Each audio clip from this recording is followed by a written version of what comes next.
अस्सलाम वालेकुम students, income tax numerical का ये हमारा इनकम फ्रॉम सैलरी का जो है वो लास्ट लेक्चर है।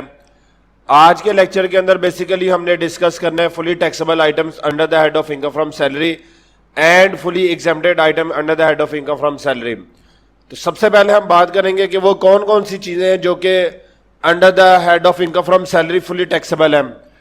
ठीक है जी, तो इसमें सबसे पहले accidental insurance premium paid by employer, ad hoc relief is sold to employ at lower price, मतलब कि मार्केट प्राइस उसकी हाई है लेकिन कंपनी ने आपको लो प्राइस पे सेल किया है, तो मार्केट वैल्यू और सेल प्राइस का जो डिफरेंस होगा वो डिफरेंस अमाउंट जो है वो क्या होगी, टैक्सेबल होगी। Commission receive from employer for any official work, उसके बाद कम्युनिकेशन अलाउंस टैक्सेबल है। Compensation for temporary disablement taxable है। Compensation for termination of services taxable है। Compensation in leave of leave paid by prospective employee ये free taxable है। Computer allowance taxable है। Cooking range provided by employer taxable है। Early retirement benefit to on employment allowance taxable है। Efficiency honorarium, fix education allowance for children, free coupon for employ and his family, मसलन like tea और coffee के लिए, तो ये fully taxable है। Hotel expenses paid by जो है वो एम्प्लॉयर या कंपनी जो है वो ये फुली टैक्सेबल है। लेकिन इसमें एक शर्त याद रखनी कि वो कंपनी का जो बिजनेस है वो होटल बिजनेस नहीं होना चाहिए। अगर तो वो होटल बिजनेस होगा फिर ये अमाउंट जो है वो फुली एग्जाम्प्ट हो जाएगी।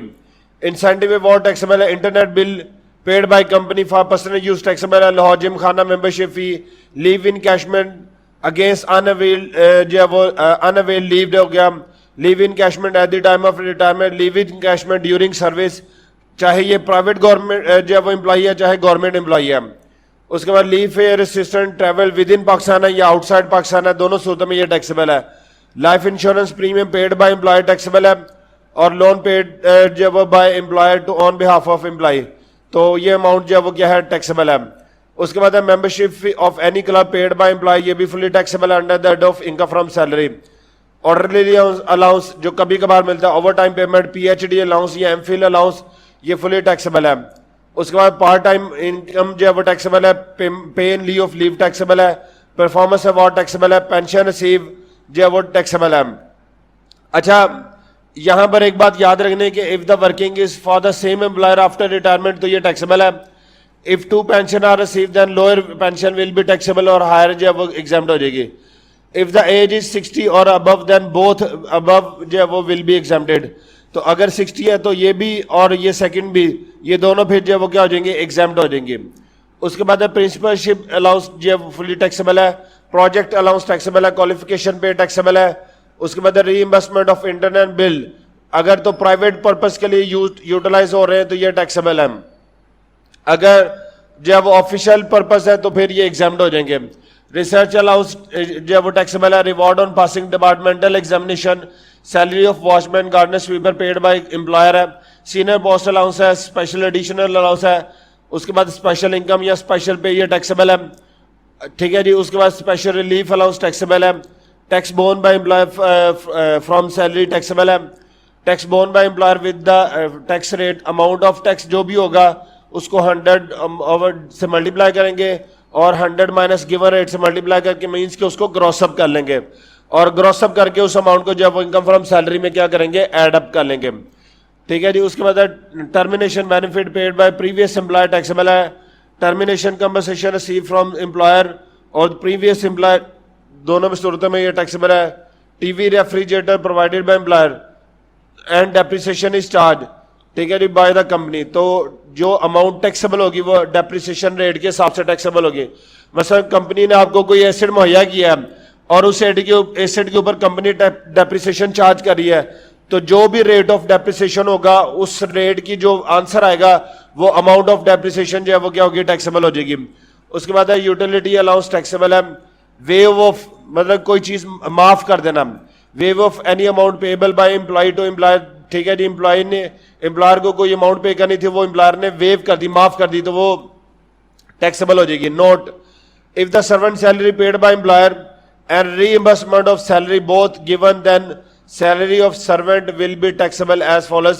Actual servant salary minus salary reimbursed, तो जो डिफरेंस होगा वो डिफरेंस अमाउंट जो है वो टैक्सेबल होगी। मिसाल के तौर पर जो है वो क्या होंगे, एम्प्लॉयर ने जो है वो सर्वेंट को सैलरी दी 10,000, जो एम्प्लॉय था उसने एम्प्लॉयर को 5,000 वापस कर दिया, तो बाकी 5,000 फिर क्या हो जाएगा, टैक्सेबल हो जाएगा। ठीक है जी, ये पॉइंट इस तरह है। आगे है fully exempted items under the head of income from salary. ये वाली सारी चीजें जो है वो एग्जेम्प्ट है under the head of income from salary. Amount receive from worker profit participation fund, any amount any payment made by current और previous जब वो employer after tax year, no treatment, इसका कोई ट्रीटमेंट नहीं होगा कि टैक्स ईयर गुजरने के बाद उसको पेमेंट किए तो उसका टैक्स ट्रीटमेंट नहीं होगा। Contribution by employer in superannuation fund, इसके ये भी फुली एग्जाम्प्ट है। Fee for any refresher course, management और training course paid by employer, exempt है। उसके बाद जो है वो free children education facility in employer institution, ये भी एग्जाम्प्ट है। Free gas electricity and water facility provided by employer from own resources, ये भी एग्जाम्प्ट है। Free lodging and boarding facility for hotel employ, exempt है। Internet bill paid by employer, ठीक है जी, for official purpose, तो ये exempt है। उसके बाद इंटरनेट बिल रीइंबर्स्ड, ये भी एग्जाम्प्ट है। Leave encashment at the time of retirement, तो गवर्नमेंट एम्प्लॉयज की सूरत में ये एग्जाम्प्ट है, अदरवाइज ये जो है वो क्या है, टैक्सेबल है। उसके बाद है medical insurance premium paid by employer, ये भी एग्जाम्प्ट है। Pay in leave of leave, government employee की सूरत में ये एग्जाम्प्ट है। पेमेंट ऑफ लोन इंस्टॉलमेंट, ये एग्जाम्प्ट है। ठीक है जी, अगर एम्प्लॉय खुद पे कर रहा है, एम्प्लॉयर की बात नहीं कर रहा, अगर एम्प्लॉयर पे करेगा तो फिर टैक्सेबल है। एम्प्लॉय की कोई भी लायबिलिटी अगर एम्प्लॉयर पे करेगा तो वो फुली टैक्सेबल है। उसके बाद है pension from private employer if age is above 60, exempt है। पेंशन रिसीव फ्रॉम गवर्नमेंट और फ्रॉम प्रीवियस एम्प्लॉयर, ये एग्जाम्प्ट है। परमानेंट विड्रॉ फ्रॉम जब रिकग्नाइज्ड प्रोविडेंट फंड, तो ये भी एग्जाम्प्ट है। Pick and drop facility provided by employer for hotel and transport business, ये भी एग्जाम्प्ट है। या under the term of employment अगर होगा तो भी ये एग्जाम्प्ट हो जाएगा। Reimbursement of internet bill use for office purpose, तो ये एग्जाम्प्ट है।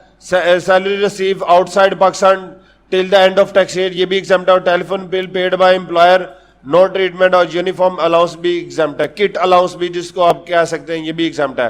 तो ये वो जो है वो अमाउंट्स हैं जो कि जो है वो क्या है, फुली एग्जाम्प्टेड है under the head of income from salary. अच्छा, यहाँ पर रीलोकेशन अलाउंस भी एक आपको गिवन होगा, ठीक है जी, उसको भी मैं बताता जाऊं कि जो आपका रीलोकेशन अलाउंस है, ठीक है जी, तो ये जितना भी रीलोकेशन अलाउंस है इसकी भी